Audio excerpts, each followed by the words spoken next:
श्लोक अस्य श्रीरामरक्षास्तोत्र मंत्रस् बुधकोशिक ऋषि श्री सीतारामचंद्र देवत अनुष्टुप छंद सीता शक्ति श्रीमद हनुमान क्रीड़क श्रीरामचंद्र प्रीत्यर्थे जपे विनियोग अर्थ एही श्री रामरक्षा स्तोत्रर मंत्र बुधकोशिक ऋषिंक द्वारा रचित देवता हेउछंती श्री सीतारामचंद्र छंद अनुष्टुप शक्ति सीतादेवी क्रीड़क हेउछंती श्री हनुमान एहा श्रीरामंको प्रीति पाई जप करा जाए।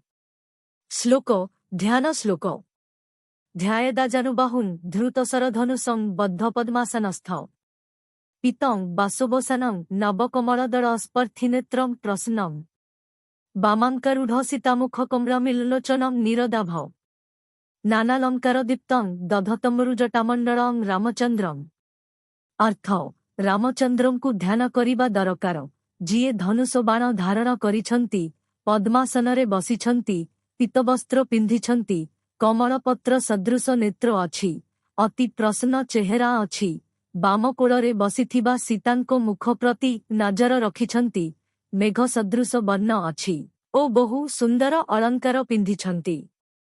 श्लोक चरितं रघुनाथस्य सत्कोटि प्रविस्तर एकैकमक्षरं पुंसां महापातकनाशनम् अर्थ श्रीरामंको चरित सत्कोटि श्लोक द्वारा विस्तृत होईछि। एही श्लोकर प्रत्येक अक्षर महापाप नाश करे।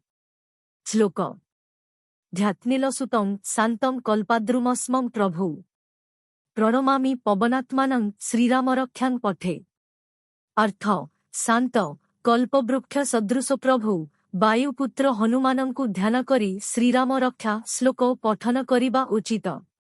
श्लोक रामरक्षां पठेत् प्राज्ञः पापैः शरीरविमुच्यत चिरायु सुखी पुत्री विजयी भवति अर्थ जिए एही स्तोत्र पठन करे से समस्त पापरु मुक्त हुए दीर्घायु संसार सुख पुत्र और विजय लाभ करे।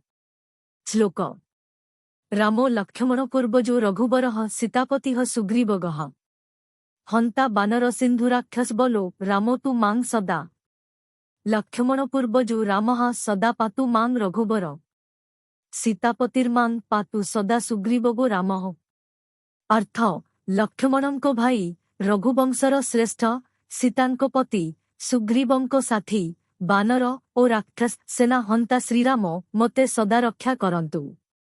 श्लोक काकुत्स्थः पुंडरीकाक्षः कौसल्ययो रणंज विस्मित्र प्रियः श्रीमान दान्त शांत जितेन्द्रिज अर्थ श्रीराम काकुत्स्थ वंशर कमल नयन विशिष्ट कौसल्यानको पुत्र युद्धरे विजयी विस्मित्रंको प्रिय शांत और इंद्रिय जित करिथिबा महापुरुष।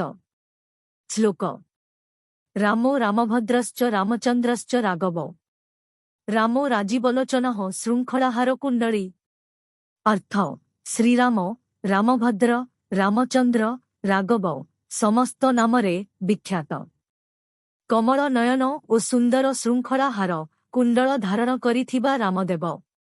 श्लोक सीताराममयी रामरक्षास्तोत्रं सदा पठ रामरक्षां सदा भक्तिः जयशीलर्नरिः अर्थ सीता और रामर दिव्य चरित्र रे भरिथिबा एही रामरक्षा स्तोत्र को भक्तिपूर्ण भावे पठिले जय लाभ हुए।